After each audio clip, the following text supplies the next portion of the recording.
अब ये जवाहर कला केंद्र है जहाँ बहुत सारे लोग, पत्रकार, साहित्यकर्मी, रंगकर्मी, तरह तरह की साहित्यिक जमात के लोग यहाँ आते हैं। उनकी यहाँ महफिलें जमती है। पीछे कॉफ़ी हाउस है जहाँ हम बात कर रहे थे।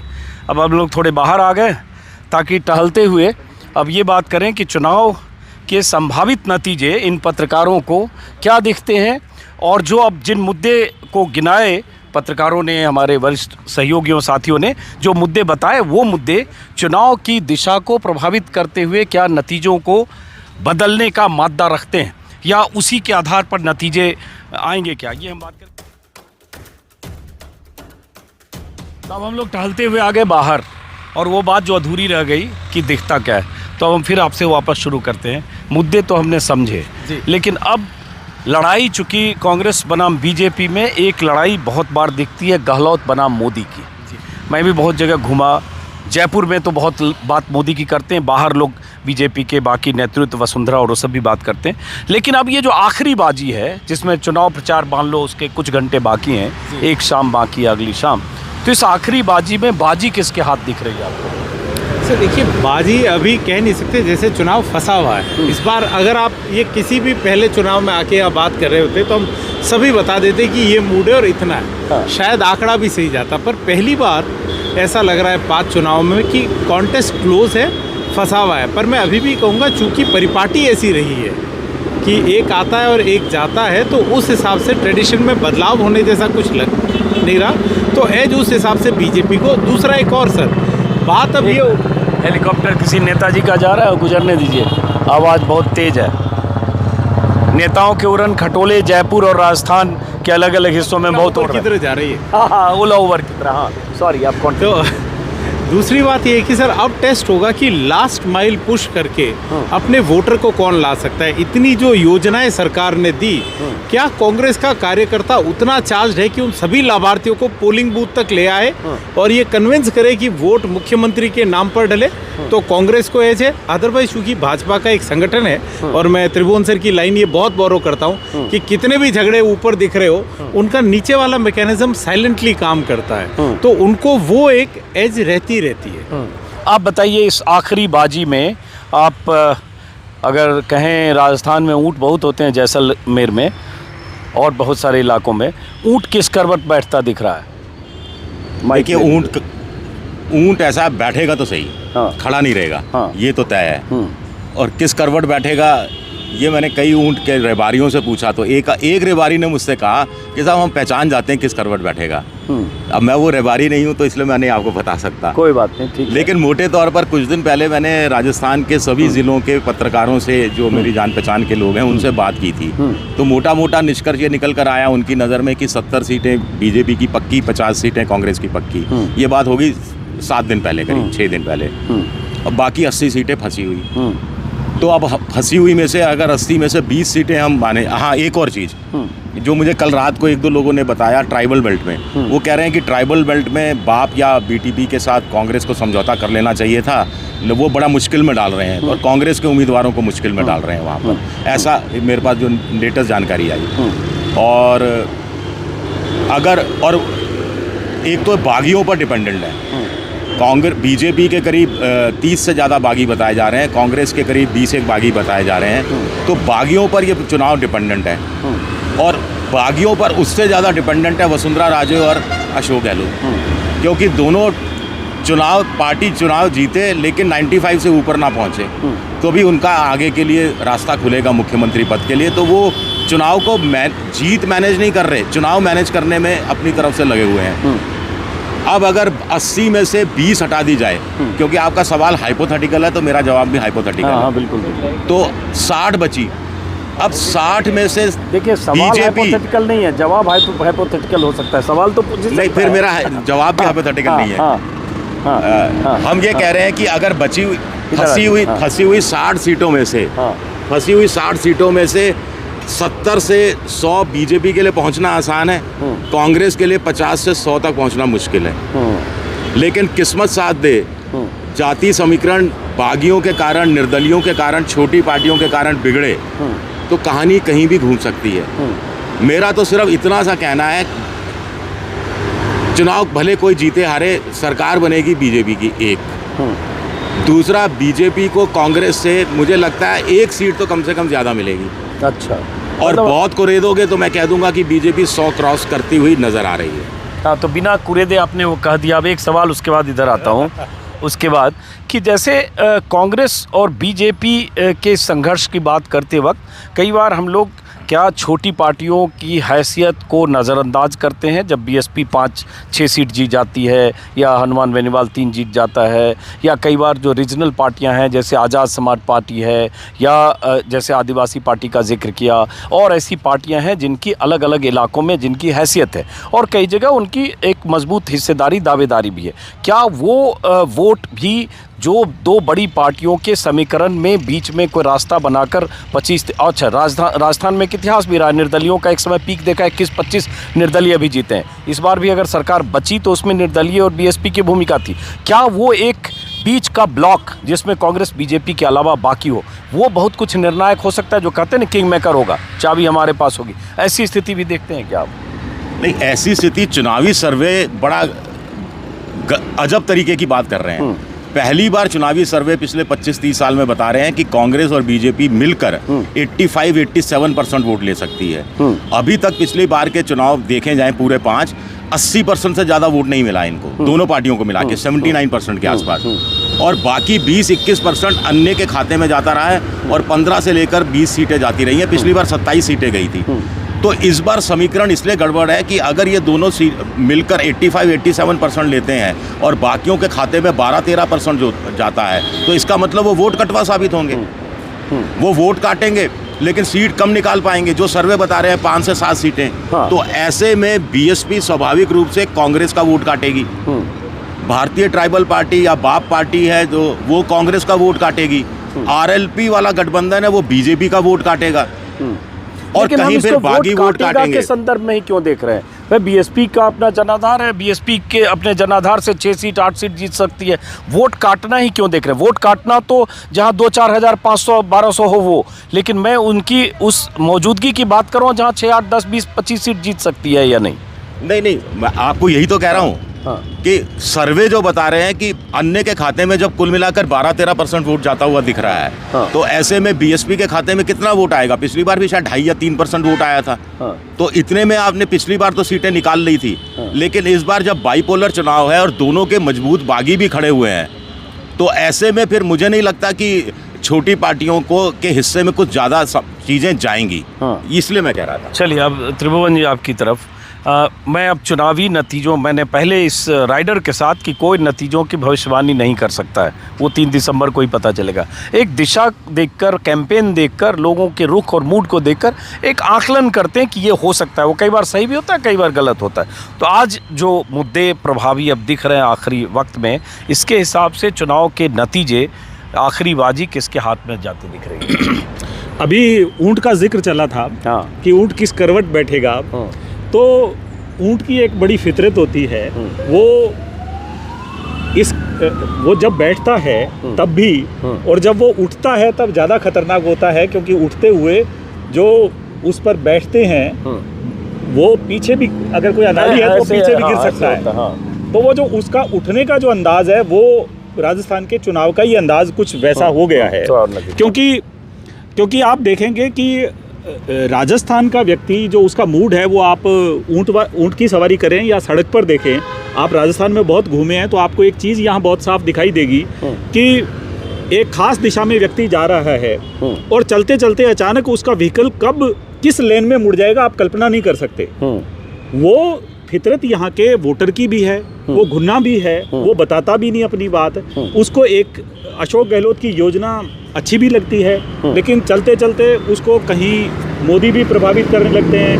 फिर मोदी प्रभावित करते हुए अचानक उसे याद आने लगता है कि यार वसुंधरा राजे तो है ही नहीं कहीं, वो बहुत बड़ी नेता थी। तो बहुत सारी तरह की मानसिकताएं इस चुनाव में काम कर रही हैं। जातियों का अलग मामला चल रहा है। जातियां एक ही क्षेत्र में कई तरह से बटी हुई हैं, कहीं हनुमान बेनीवाल हैं, कहीं कांग्रेस है, कहीं बीजेपी है, और फिर कहीं निर्दलीय भी है। तो ये बहुत अलग तरह का घालमेल है, और इसमें आखिरी समय में जो अपने संगठन के माध्यम से बहुत अच्छे तरीके से ऑर्गेनाइज्ड कर लेगा और जो मतदाताओं को अपनी टीमों के माध्यम से उसके कैंडिडेट्स अपनी तरह से कर लेंगे तो मुझे लगता है कि वो पार्टी जीत जाएगी। अभी फिलहाल की जो आज की स्थिति है उसमें ऐसा लगता है कि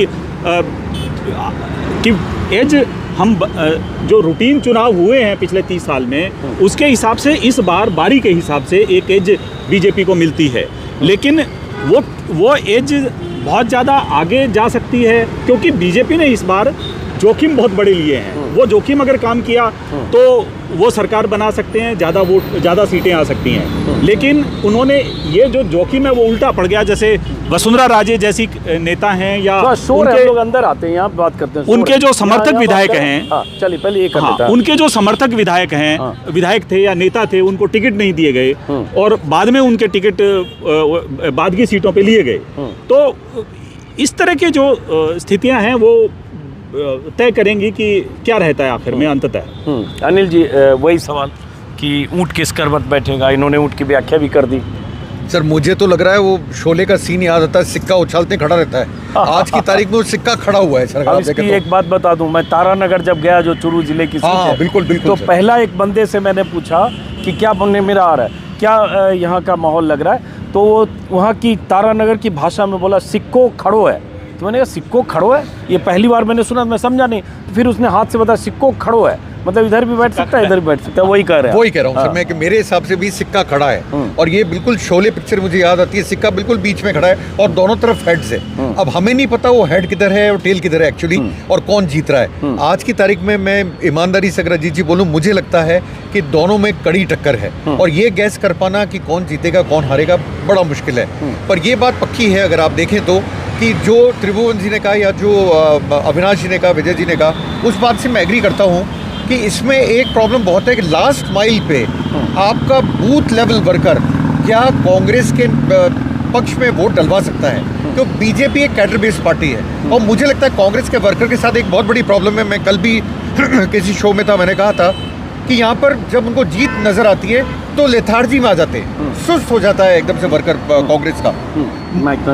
तो ट्रैफिक बहुत है। हाँ नो, मुझे अजीत जी यही एक वो है, वरना मैं बताऊँ सिक्का खड़ा है, किस तरफ गिरेगा, हेड्स है टेल्स, ये जानना आज के लिए बड़ा मुश्किल है। एज भी मैं किसी को नहीं दूंगा। और मजाक में एक चीज़ और बोलता हूँ मैं कि 90-90 दे दो दोनों को और 20 अदर्स को दे दो, तो आप लेकिन जैसे 1 महीने पहले 20 दिन पहले आप साफ एज देखते थे कांग्रेस को, हाँ?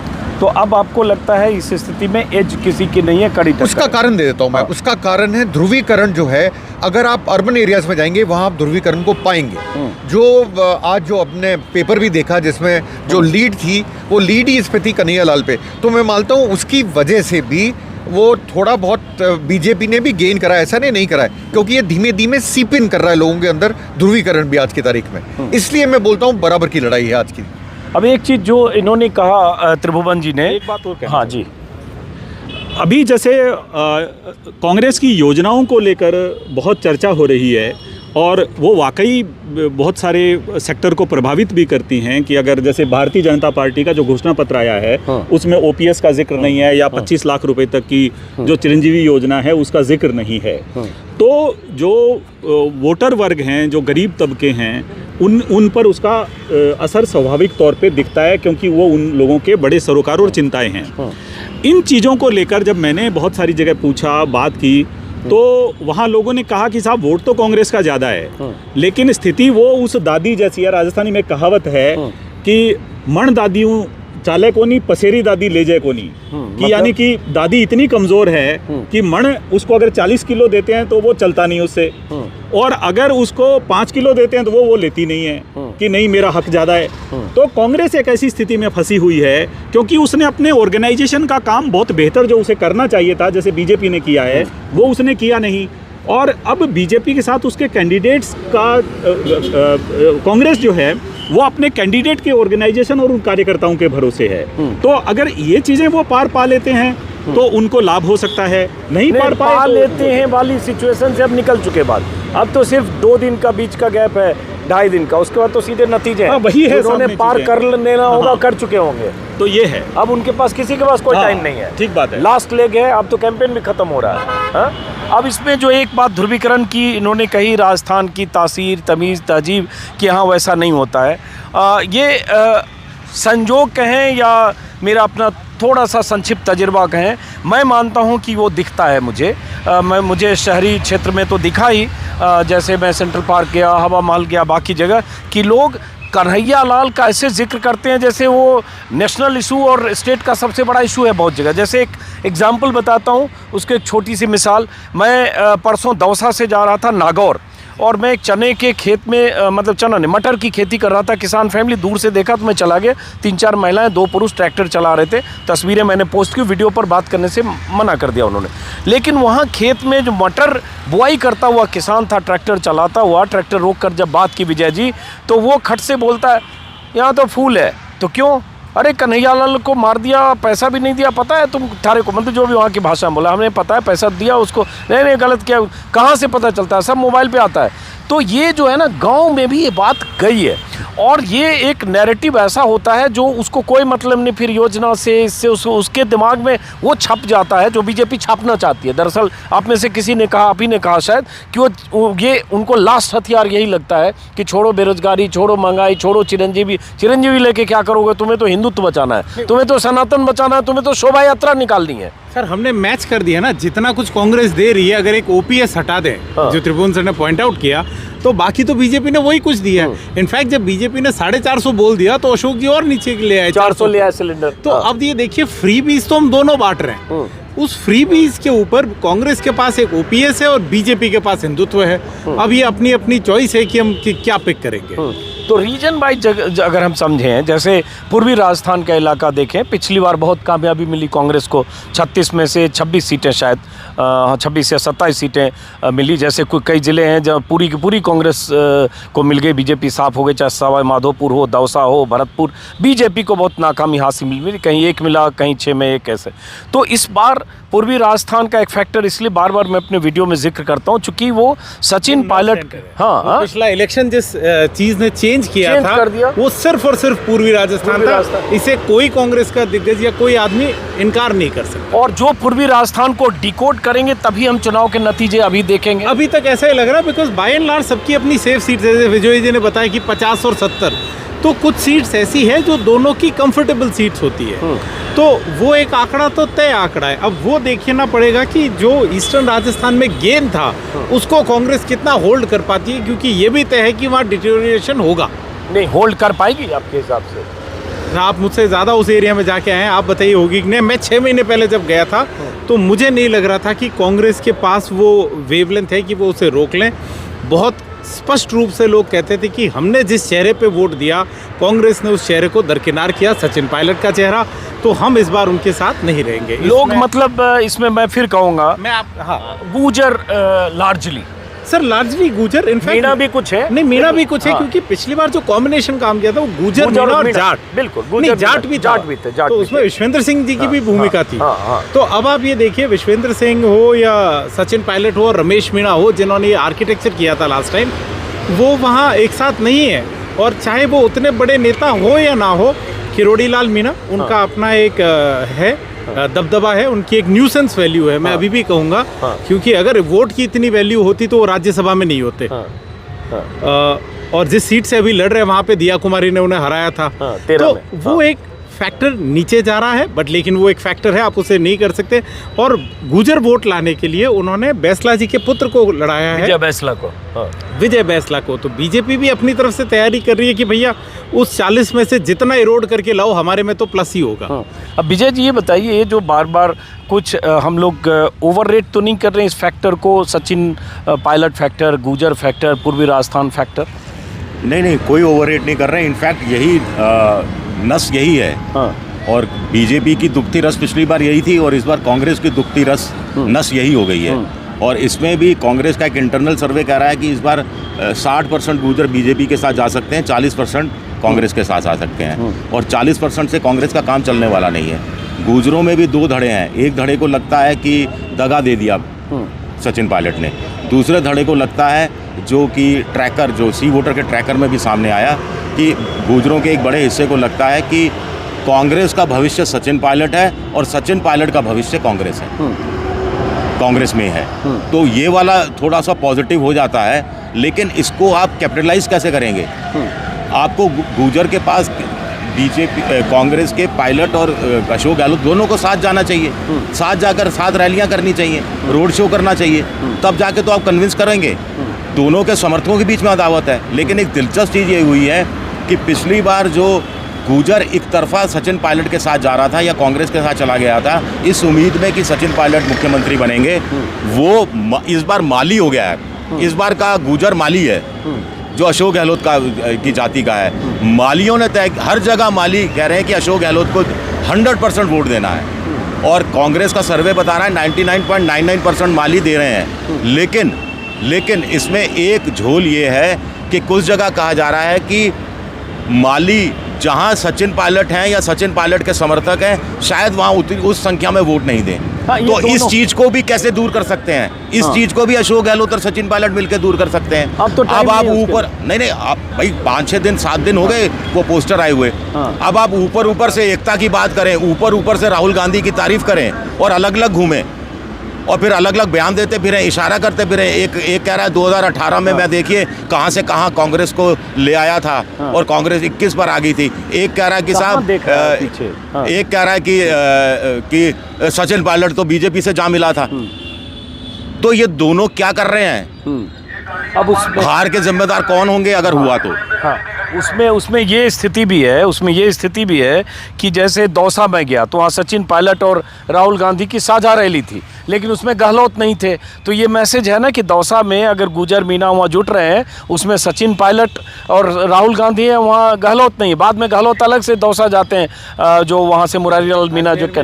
अजमेर में जो इनकी ये गारंटी योजना है उसमें प्रभारी शायद सचिन पायलट थे, और जिस दिन गारंटी योजना वहाँ से निकली जिसमें रंधावा अशोक गहलोत दोनों थे, उसमें सचिन पायलट मध्य प्रदेश में थे। तो ये तो इनका इंटरनल कोऑर्डिनेशन बिल्कुल भी नहीं है। अब ये जो फैक्टर है कास्ट फैक्टर, जब यूपी बिहार बाकी जगह की पॉलिटिक्स करते हैं कास्ट फैक्टर की बहुत बात करते हैं। इस नतीजे को कास्ट फैक्टर के पैमाने पर देखिए मैं इसलिए बार बार बात कर रहा हूँ कि जितनी बात हो रही है ना, लॉ एंड ऑर्डर का इशू है, क्राइम अगेंस्ट वीमेन का इशू है, पर्चा लीक का इशू है, जो बीजेपी लगातार इस सरकार के खिलाफ उठाती रही और ऑब्वियसली 5 साल सरकार होगी तो उसके खिलाफ ये सारे मुद्दे होंगे।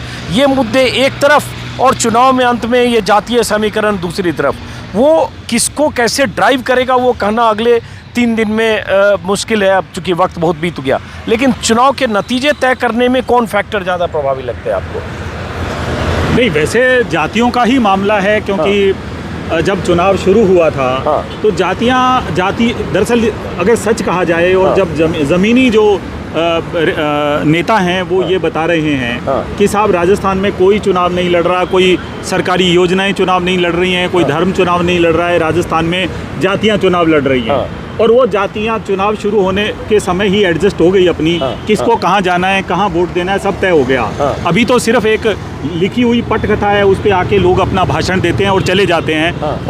और वो ये कोशिश कर रहे हैं कि राजस्थान जब जीतेगा, अगर कांग्रेस जीतेगी तो तमगा राहुल जी के लगे या बीजेपी जीते तो वो मोदी जी के लगे। तो वो ये है।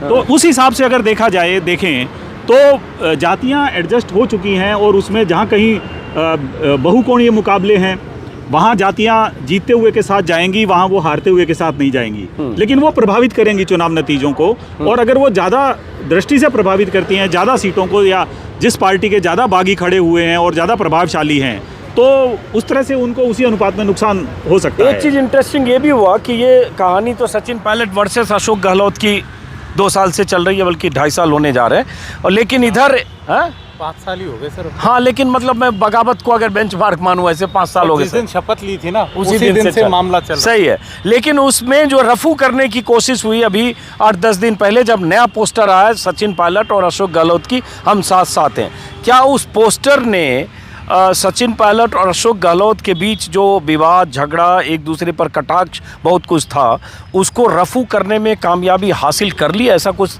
लगता है आप लोगों को? क्योंकि उसमें भी पूर्वी राजस्थान के नतीजे की आहट छिपी है। अजीत जी, मेरे को बिल्कुल लगता है, मैं जब पोस्टर देखता हूँ, पोस्टर के अलावा जहाँ राहुल गांधी एड्रेस करने गए थे, शायद आपने भी कवरेज करा था दौसा में, जब राहुल गांधी और सचिन पायलट गए थे तो उसमें मैंने एक चीज़ बड़ी पिक्युलर नोटिस करी थी कि लोगों ने एक दूसरे ने हाथ ऊपर उठाया था और वहाँ जितने भी गुजर थे उनका कहना यह था कि क्योंकि सचिन पायलट ने कांग्रेस नहीं छोड़ी इसलिए हम कांग्रेस को वोट देंगे। तो विजय जी बोल रहे हैं 50-50 या 60-40 जो भी रेशियो बोले हैं, मेरा मानना बिल्कुल वही है कि 60% गुजर जो है वापस शायद कांग्रेस की तरफ चले गए, जो पहले लेटेस्ट स्टेज थी वैसा नहीं है अब। 40% मैं मानता हूँ बीजेपी की तरफ होंगे। पर एक और बताता हूँ आपको, इसमें एक बहुत ज़रूरी बात है, मीनाज मुझे लग रहा है आपके कांग्रेस की तरफ ज़्यादा जा रहे हैं। अगर आप किसी मीना से बात करेंगे तो उनका जवाब ही होता है, क्योंकि मीना जो है वो ज़्यादा क्वांटिटी में इसमें है आपके गवर्नमेंट जॉब्स में, उनको ओपीएस का अंतर पड़ता है। और जैसा त्रिभुवन जी ने कहा, वो बात से एग्री करता हूँ, ओपीएस बड़ा मुद्दा है। और ये जो यूनाइटेड फेस दिखाने की, जिसको ये यूनाइटेड कलर्स ऑफ कांग्रेस बोलते हैं, मेरा मानना है कि कुछ टाइम दिखाने के लिए सीज फायर तो हुआ, इसका फ़ायदा होते हुए भी मुझे नज़र आता है आज। अब एक तस्वीर का जिक्र किया जो मैं भूल जाता अभी। नहीं, मैं याद दिलाता सर आप। हाँ, एक तस्वीर मैंने देखी आज, जो कल बाड़मेर इलाके की तस्वीर थी। मंच पर प्रधानमंत्री मोदी हैं, बगल में वसुंधरा है, एक बड़ा सा माला 20-25 किलो का फूल का माला है और उस माले में दोनों दिख रहे हैं। ये पहली बार ऐसी तस्वीर इस चुनाव में दिखी, वरना एक तस्वीर हमने तब देखी थी जब मंच पर प्रधानमंत्री मोदी की मौजूदगी में दिया कुमारी संचालन कर रही थी, किनारे में वसुंधरा थी।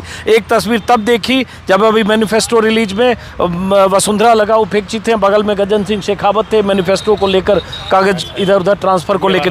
और एक तस्वीर और देखी अभी मैंने कुछ दिन पहले, जब अमित शाह लैंड किए वायुसेना के विमान से, सब लोग कतार में हैं, सबसे फूल और जो भी अभिवादन हो रहा और कैसे उपेक्षा का भाव एक लगा वसुंधरा का। लेकिन वो तस्वीर जो कल है मोदी के साथ वसुंधरा एक माले में, वो क्या कुछ सिग्निफिकेंट है क्या, या संजोग है कि उनके इलाके में थे, उनका बेटा का क्षेत्र है, वसुंधरा का क्षेत्र है, संजोग है, वहाँ और कोई ऐसे दावेदारी नहीं थी उस फूल माले में आने की?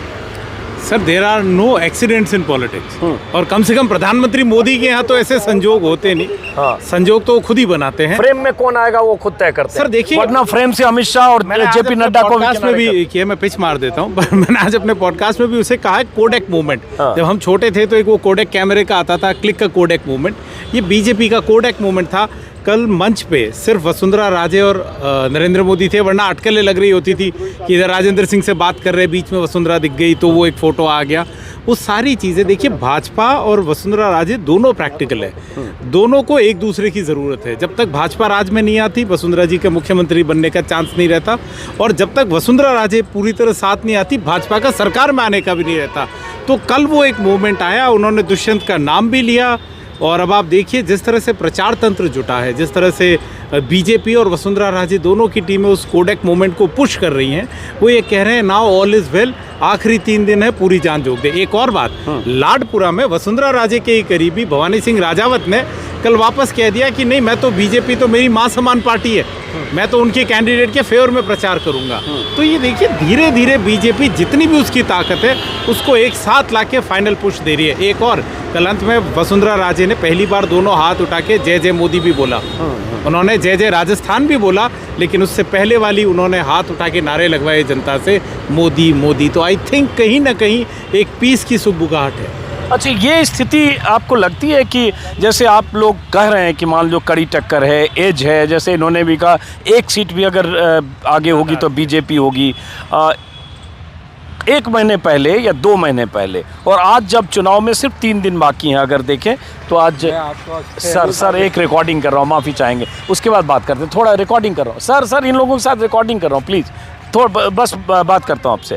तो एक स्थिति बदली है क्या कि इस 2 महीने में आज की स्थिति में, कि आज लग रहा है कि टक्कर है या 1 सीट आगे, या इस 1 महीने में अशोक गहलोत की योजनाओं का पहुँचना, 7 गारंटियों की बात, ये कहीं कांग्रेस को पुश करके यहाँ तक लाया है, ऐसा कुछ बदला हुआ है? सर देखिए, निश्चित तौर पे जो सिचुएशन हम 1.5 महीने पहले बात कर रहे थे उससे बदली है सिचुएशन, बिकॉज दोनों पार्टियों ने अपनी पूरी ताकत झोंकी है।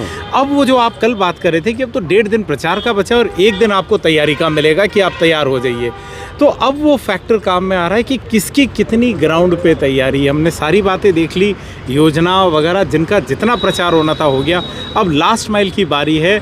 और देखिए, हम अभी तक बात कर रहे हैं, जैसे मैं खुद कहूँ, मैं कहता हूँ कि परिपाटी के हिसाब से बीजेपी को एज है, लेकिन elections are in people's hand, we can not read people, so you can spring a surprise, और अगर सरप्राइज होता है तो हम वो भी जनमत मांगेंगे। पर हाँ, अभी भी जिस तरह के हालात बन रहे, बीजेपी ने जितने भी ऑप्टिक्स की कोशिश की वो अपने कोर वोटर बेस को एड्रेस करते हुए दिख रहे हैं। अब जैसे सरप्राइज की बात की, मैं थोड़ा फ़र्क बताऊंगा। मैं अपने वीडियो में बार बार बोलता हूं कि जैसे यूपी में चुनाव घूमते हुए त्रिभुवन जी, कुछ जगह घूमते हुए जब लोगों से बात करते हैं, चुनाव था मार्च में, मैं अगस्त में घूम रहा था, तो कहीं भी इस कोने से उस कोने तक आदमी योगी, मोदी, अखिलेश ऐसे बात कर रहा था, टॉप लीडरशिप की।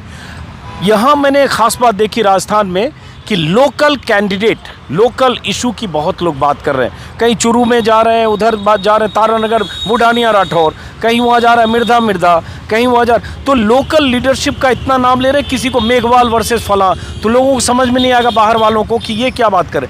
ये एक लोकल इशू यहाँ राजस्थान में, अलग अलग रीजन की तासीर ऐसी अलग है कि आप 5, 7, 10 जिला घूम कर भी आज की तारीख के 50+ जिले हो गए, उसका अंदाज़ा थोड़ा मुश्किल है। क्योंकि जैसे ही आप ऊपर की बात करते हो तब तो मानते हो कि मोदी के नाम पे हो रहा है, योगी के नाम पर, यहाँ वैसा कम दिखता है, शहरी इलाकों में भले दिखता है। हाँ, राजस्थान में जो लोगों के छोटे छोटे इश्यूज़ हैं वो बहुत महत्वपूर्ण रहते हैं उन लोगों के लिए, क्योंकि राजस्थान बहुत दूर दराज के इलाकों में है। यहाँ का एक ज़िला एक यूरोप के एक देश के बराबर है, उसका क्षेत्रफल और जनसंख्या के हिसाब से तो वो और भी ज़्यादा पड़ता है। तो इसीलिए पिछले 30 साल का जो राजस्थान का चुनावी इतिहास है उसमें एक बार बीजेपी, एक बार कांग्रेस, क्योंकि न तो कांग्रेस के विधायक उस बात पर खरे उतरे, न कभी बीजेपी के विधायक जो उन्होंने वादे किए वो खरे उतरे, तो वो उनको वापस भेज देते हैं, और इसीलिए बार बार सत्ता बदलती है, एक परिवर्तन होता है। और इस बार भी वही इशू है, क्योंकि आप जब देखेंगे कि राजस्थान के बाड़मेर की अलग समस्याएं हैं और गंगानगर, भरतपुर, गंगानगर की अलग है, भरतपुर की अलग है, जयपुर की समस्या अलग है, तो ये जो सारी चीज़ें हैं वहाँ उनको स्थानीय मुद्दे बहुत प्रभावित करते हैं, वो बड़े मुद्दे हैं। जैसे गंगानगर वाले इलाके के अंदर पानी का बहुत बड़ा मुद्दा है, लेकिन वो राजस्थान के इस इधर के जो नेता है जो खासकर सत्ता में रहते हैं उनके वो समझ ही नहीं आता, उनको लगता है पानी बहुत ज़्यादा है और वहाँ को लोग कह रहे हैं पानी कम है, क्योंकि जो कृषि व्यवस्था है इस बार भी एक मुद्दा और है वहाँ बहुत बड़ा। पूरे जो भारत की नॉर्दर्न बेल्ट है उसमें कॉटन की कपास पूरी तबाह हो गई है, लेकिन हमने किसी नेता के मुंह से या किसी जगह ये बात ही नहीं सुनी कि उन किसानों का क्या हो रहा है। 8 क्विंटल प्रति बीघा के हिसाब से करीब कपास उतरती है, वो 1 बीघा भी नहीं मिल रही लोगों को, और इसका कोई कहीं जिक्र नहीं है। तो वो लोग जो है उस बात से नाराज़ होंगे। अब आप उनको कह रहे हो कि हम आपको ओपीएस देंगे, लेकिन किसान का मुद्दा दूसरा है। तो ये इस तरह के जो गैप्स हैं वो बहुत ज़्यादा हैं, और वो स्थानीय मुद्दे चुनाव को प्रभावित करते हैं, जिसको राजनेता समझ नहीं पाते। अभी दोनों पार्टियां कर रही है, एमएसपी पे फसल खरीदेंगे, बीजेपी ने भी कर दिया, कांग्रेस ने, तो भाई आज तक कौन रोक रहा था फसल खरीदने से? हाँ, तो एमएसपी पे नहीं खरीदते। एमएसपी पे आप ये देखिए कि किसान बर्बाद हो जाता है, लेकिन वो कह रहे हैं एमएसपी पे खरीदेंगे। जैसे बीजेपी ने बहुत पहले वादा किया था कि हम आपका जो लागत है उससे 150%, मतलब स्वामीनाथन कमेटी की रिपोर्ट के हिसाब तो से, स्वामीनाथन जो अब कांग्रेस ने अब कहा कि हम उसके हिसाब से, तो स्वामीनाथन कब आए थे? 2006 के अंदर राजस्थान के अंदर, वो राजस्थान में भी उन्होंने, वसुंधरा जी जब सीएम थी और स्वामीनाथन साहब की एक पूरी कमेटी बनी और उन्होंने बहुत अच्छा अध्ययन किया, लेकिन उसके बावजूद 6 का आज आप इतने साल हो गए, करीब 20 साल होने को आए, कहीं कुछ न कांग्रेस ने डिलीवर किया और न बीजेपी ने डिलीवर किया। तो मतदाता आमतौर पर जो सत्ता में रहता है उससे नाराज होता है और वो दूसरी पार्टी को ले आता है, क्योंकि तीसरा विकल्प उसके पास है नहीं। सर, एक और बात, जो आप कास्ट का और इन सब की बात करें, हमारी जो सर ने कहा कि इतना वास्ट एरिया है, अब जैसे बात करते हैं जाट वोट किस तरह हो जाएगा, तो हमारा मारवाड़ का जाट अलग बोलेगा, नागौर का जाट अलग बोलेगा और शेखावटी का जाट अलग बोलेगा, भरतपुर का जाट अलग बोलेगा, भरतपुर का जाट अलग बोलेगा। तो वो भी होमोजेनिटी नहीं है, हम बहुत रीजन स्पेसिफिक है और हमारे रीजन बहुत बड़े हैं, वास्ट है, तो उनके इश्यूज को आप कोई भी आदमी कह दे कि हम पिन पॉइंट करके बता देंगे। सर ने बात करी गंगानगर की, मैं शायद सर अप्रैल में वहाँ था, अप्रैल या मई के बिगिनिंग में था। किसानों की बड़ी समस्या थी कि तो जनवरी में जो बारिश आ गई और जो फसलें ख़राब हो गई उसका हमें मुआवजा मार्च तक मिल जाना चाहिए था, मार्च स्टार्टिंग तक। अप्रैल एंड होने को आया, कोई पूछ भी नहीं रहा है, और अभी हमारा दूसरा संकट है। ये बात करते हैं कि किसानों की बिजली माफ़ कर दिया, 1000 या 2000 यूनिट फ्री दे दिए, किसान कह रहा है मैं पैसे दे दूंगा, बिजली तो लाओ। सही बात। इन सारे मुद्दों से हमारे नेता बहुत दूर है, और मुझे नहीं लगता सर चुनावी रैली के अलावा कोई नेता गंगानगर जाता होगा। अच्छा विजय जी, अब क्लोज करेंगे एक एक सवाल आप दोनों से लेते हुए कि अब चूंकि 2-2.5 दिन बच गए हैं, अगर हम इफ एंड बट में हाइपोथेटिकल सवाल है, अगर बीजेपी जीत गई तो आप श्रेय किसको देंगे, और अगर कांग्रेस जीत गई तो श्रेय किसको देंगे? यही सवाल चारों से पूछूंगा एक बार। नहीं, हाँ या ना में जवाब नहीं दे सकता। नहीं, अगर बीजेपी, हाँ नहीं, आप विश्लेषण में जवाब दीजिए। अगर बीजेपी जीत गई तो ये देखना होगा कि कितनी सीटें ज़्यादा लेकर आती है। 100 पर अटकी तो अलग कहानी है, 120 पर अटकी तो अलग कहानी है, तो उसके हिसाब से तय होगा। कलेक्टिव जिम्मेदारी तो है, लेकिन बीजेपी जीत गई तो सारा सहरा तो एक ही आदमी के सर बंध रहा है, इसमें तो कोई विवाद का सवाल उठता ही नहीं है। मोदी जी का ही सर बंध रहा है। एंटी नेशनल बातें कर रहे हैं अभी आप, हाँ लेकिन करिए। हाँ, और अगर कांग्रेस जीत गई तो सारा सहरा अशोक गहलोत के सर बंधना ही बंधना है। सीधा जवाब। आप सर इसमें कोई दो राय नहीं कि, पर मैं इसमें वो जो राष्ट्रहित का जवाब है वो तो है, अगर भाजपा आज की तारीख में जीतती है तो उसका श्रेय जाएगा हमारा रोटेटिंग डोर पॉलिसी को, और कोई बहुत बड़ी बात नहीं है कि उन्होंने कुछ किया कि इतने अंतर्द्वंद के बावजूद वोटर वैसा ही रहा। और अगर कांग्रेस जीतती है तो श्रेय सिर्फ और सिर्फ अशोक गहलोत और कोई नहीं। उसके बाद इसमें मैं अपनी राय भी दूंगा। हाँ अनिल जी। मेरा मानना है सर, एक चीज़ मैं पहले बोलना चाहूँगा, आप जो बातें कर रहे थे, मैं राजस्थान में मानता हूँ कि आपके जो चुनाव वो एक असेंबली नहीं है, 199 सीटों पे चुनाव है, और आपको इस तरह से देखना पड़ेगा किस पे कौन कैंडिडेट है, क्योंकि राजस्थान इतना ज़्यादा डाइवर्स है कि समझ पाना बड़ा मुश्किल होता है। आपको 199 चुनाव देखने पड़ेंगे जब आप कैंडिडेट को। अब आपने कहा श्रेय किसको, ऑब्वियसली श्रेय तो सर एक ही आदमी लेगा, ये तो आप भी जानते हैं, मैं भी जानता हूँ कि उन्होंने रोड शो भी करा, उन्होंने रैलियाँ भी करी, तो श्रेय तो लेंगे। अगर बीजेपी जीतती है तो वो लेंगे, मतलब मोदी जी। और अगर गलती से बीजेपी हार जाती है तो वो कमल का फूल फिर जिंदाबाद है, फिर वो, क्योंकि उन्होंने पहले ही कह दिया अपने को बचाने के लिए कमल का फूल है जिसको आप कर रहे हैं। कांग्रेस में श्रेय बिल्कुल अविनाश खन्ना जी की बात को मानता हूँ, सबसे ज़्यादा मेहनत किसने करी वो अशोक गहलोत है, पॉलिसीज़ कौन लाया वो अशोक गहलोत है, उनको श्रेय मिलेगा। और सबसे बड़ी बात है, अभी तक अगर मैं गलती भी नहीं हूँ 100 से ज़्यादा रैलियाँ कर चुके हैं वो, तो श्रेय उनको ही जाएगा, ये बिल्कुल मानी हुई बात है। यही सवाल आपसे।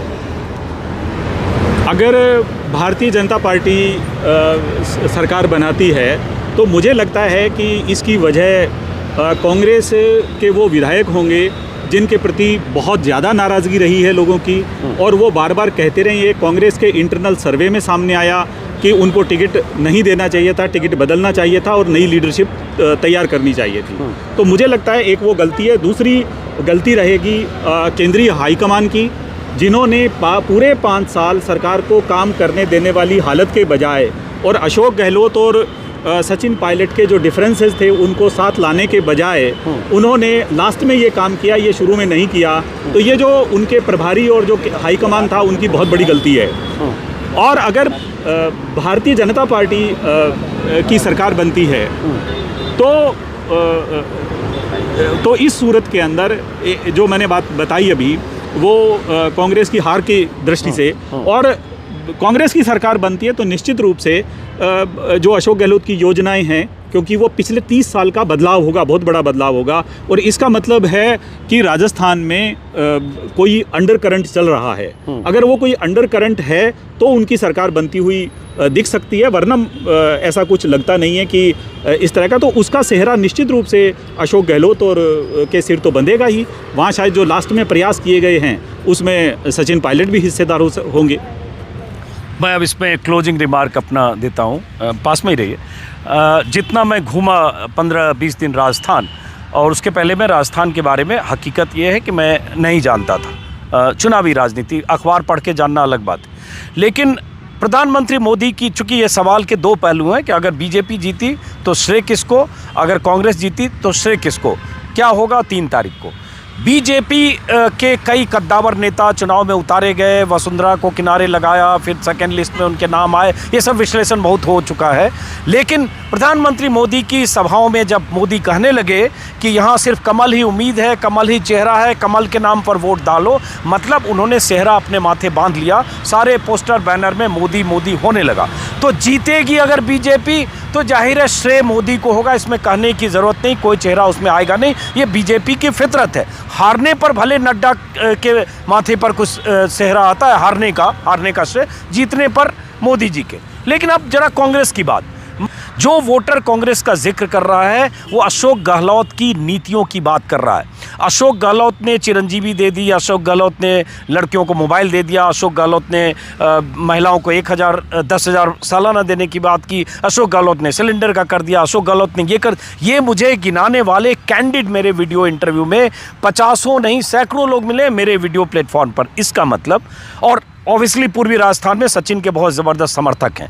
तो अगर कांग्रेस जीतती है, इफ मैं बोल रहा हूं, तो मेरे हिसाब से उसका एकमात्र श्रेय अशोक गहलोत को दिया जाना चाहिए, क्योंकि 6-8 महीने पहले की स्थिति में अशोक गहलोत को दिल्ली से जो लोग मानते थे 50-60 भी मुश्किल है, 40 भी बोलते थे लोग। तो आज अगर जीतती है तो लेकिन अगर जीतती है, इसका जवाब 3 दिसंबर को।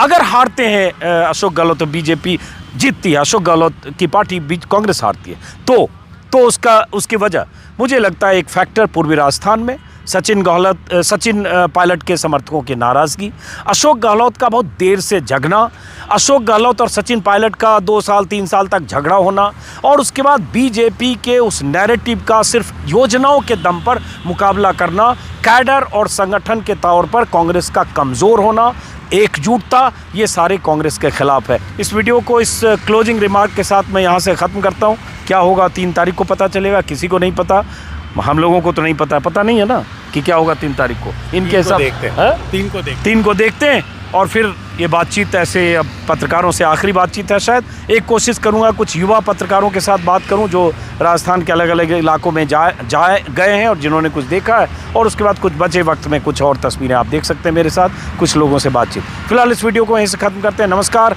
और 25 तारीख को जिस दिन वोटिंग है उस दिन मैं कोशिश करूँगा मैं तिजारा में रहूँ, क्योंकि एक हॉट सीट तिजारा भी है जहाँ से बालकनाथ चुनाव लड़ रहे हैं। हिंदुत्व के एक पोस्टर बॉय, उनको यहाँ बहुत सारे लोग राजस्थान का योगी आदित्यनाथ कहते हैं, बुलडोजर को प्रतीक के तौर पर वो लेकर राजस्थान में अलवर में आए थे तिजारा में। फिलहाल नमस्कार।